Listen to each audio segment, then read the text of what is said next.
Monza has set the stage like only Monza can. Luigi Fagioli planted the Olive Alfa on pole with a lap that sounded like a victory march down the old Viale. Calm hands, big lungs, nothing left on the banking. Giuseppe Farina answered in scarlet, a heartbeat behind. The home crowd split straight down the tricolore. Red for the maestro chasing the crown, olive for the man who's led the season. Fangio slots his red between them, and the second olive of Reg Parnell lurks just off their slipstream, ready to play kingmaker. Jeff Crossley's Alta steals a polite cheer in row 3, but all eyes are on that front quartet. The arithmetic is brutal and simple. Only Farina or Fagioli can be world champion, and the olive versus red entry fight is separated by a breath. 2 points, with a fastest lap bonus glinting like a coin on the racing line. If Fagioli launches clean and controls the toe, the title tilts olive. If Farina gets his nose in front and Fangio pins the door behind him, the Scarlet Camp can sweep the day and the year. One flag remains, 1 yard of glory to write the first chapter's last line.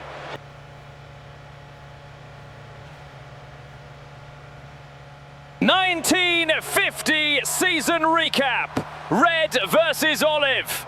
From straw bales at Silverstone to the roaring banking of Monza, the first World Championship season unfolded like a jewel inside one garage. The year belongs to Alfa Romeo. 2 liveries, 2 philosophies, and a cast of privateers who kept finding ways to steal scenes when the factory giants blinked. It ended in high opera at Monza. Juan Manuel Fangio victorious on the day, but Luigi Fagioli clawing back the tiny margin he needed and nailing the fastest lap to lift the crown by a single point. The manufacturer's trophy, however, sailed to the Alfa Romeo red squad of Fangio and Giuseppe Farina. That split decision is the story of 1950. Silverstone, round 1. On the flat RAF runways, the Alphas set the tone. Fangio, Farina and company showed the pace that would define the year. But the day's bright spark was Raymond Sommer, who nicked the very first championship fastest lap for Talbot Lago. It hinted that reliability and nerve still had a place in a supercharged world. Monaco, round 2. The streets belonged to finesse. Fangio threaded the red Alfa between yacht masts and stone walls for the victory, while Farina pressed him to the flag and pocketed the bonus point for the fastest tour. Prince Bira carried Enrico Plate to a polished podium, and the Enrico Plate entry, bookended later by Louis Chiron, announced itself as the season's classiest spoiler. Indianapolis, round 3.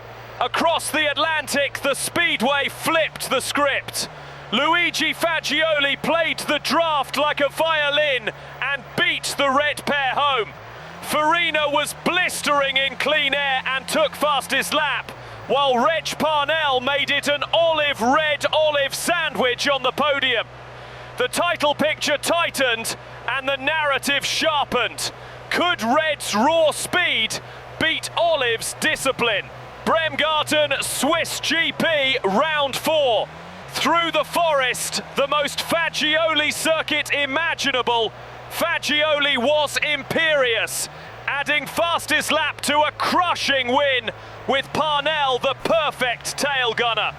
The Olive camp looked unstoppable. Red scored well, but left muttering that the trees belonged to Luigi. Spa, round 5. Ardennes weather turned the race into chess. Louis Chiron and Enrico Plate blinked first for full wets as rain glazed the crests. It proved the winning throw. The Alphas hedged on rubber and had to chase. Late on, Parnell uncorked the day's fastest lap, but Chiron's cool head banked a victory that will be retold in harbour bars for years. Rennes French GP Round 6. Response from Red. On a power track, Farina delivered his first win with a clean, metronomic drive and fastest lap for emphasis. Fangio shadowed him home, Fagioli salvaged big points, and the campaign suddenly felt like a two-camp civil war again. Zandvoort Dutch GP Round 7. The dunes hummed Olive. Fagioli won again, his fourth of the season, managing the race from the front while Parnell grabbed fastest lap and Farina kept the hunt alive. Only the top 5 scored and the privateers fell just outside the money. The title gap stretched but did not snap. Nürburgring German Grand Prix Round 8. Red sunrise in the Eifel. Farina mastered the long lap, took the win and fastest lap, and together with Fangio's stern second, hauled the championship back within touching distance. Olive's answer was damage limitation.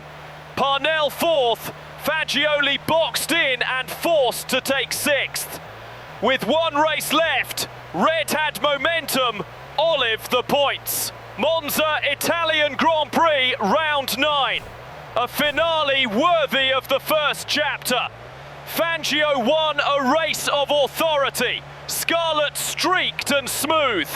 But the championship turned on 2 moments. Fagioli shaking free to finish second, and then ringing the fastest lap out of the banking. Just once, just enough. Those single bonus point sparks across the year. Sommer at Silverstone, Farina at Monaco, Fagioli in the forest, Parnell in the rain, Farina again at Rams and the Ring, finally met on the scoreboard. Monza's purple sector belonged to Luigi, and with it the crown by 1 point. Red took the battle, Olive took the war for the driver.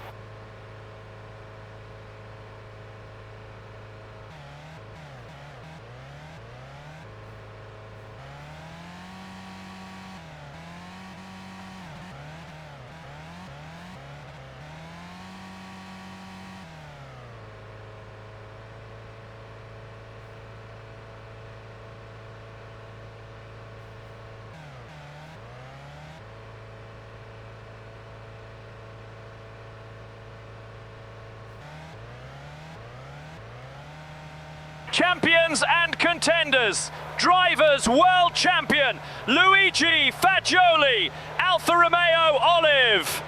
The season's great metronome, 4 wins, relentless scoring, and the killer touch when a bonus point was available. He won on airfields, in forests, and in sand, then finished the job beneath Italy's skies. Runner-up, Giuseppe Farina, Alfa Romeo Red. The most beautiful laps of the year, and 2 statement victories when the pressure was highest. He forced the finale to the last breath and led his entry to the manufacturer's pennant.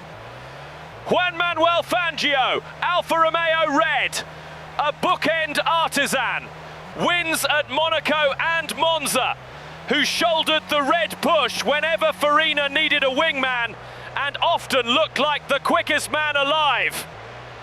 Reg Parnell, Alfa Romeo Olive, the season's hammer.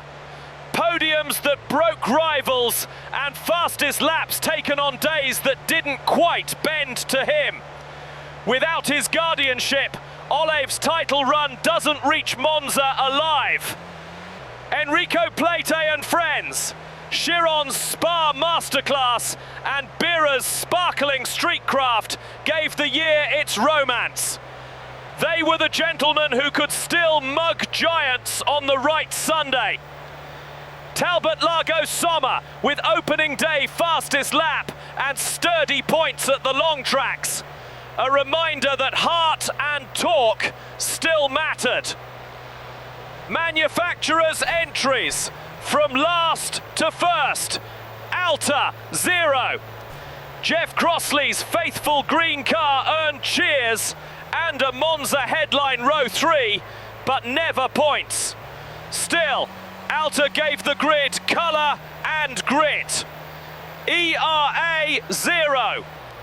Bob Gerrard's privateer craft was a crowd favourite, just shy of the scoring line too often.